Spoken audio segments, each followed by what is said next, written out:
అన్నా, ముందు వెనక ఆలోచించకుండా కుర్రాలని రంగంలోకి దింపితే ప్రాబ్లం అయిపోతుంది. కాబట్టి నిశ్చితార్థం జరిగే టైంలో మీరు ఏదో ఒక ఇష్యూ లేవదీసి ముందు ఎమోషనల్గా డిస్టర్బ్ చేయండి.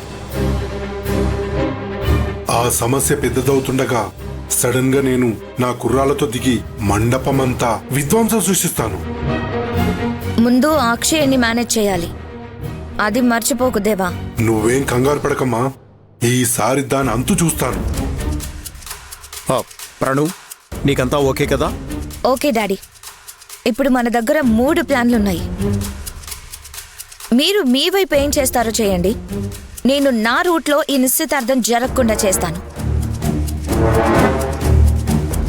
ఒక పక్క దేవా తన ప్లాన్ని ఇంప్లిమెంట్ చేస్తాడు, నాకు కావాల్సింది ఫైనల్ గా ఈ నిశ్చితార్థం జరగకూడదు అంతే.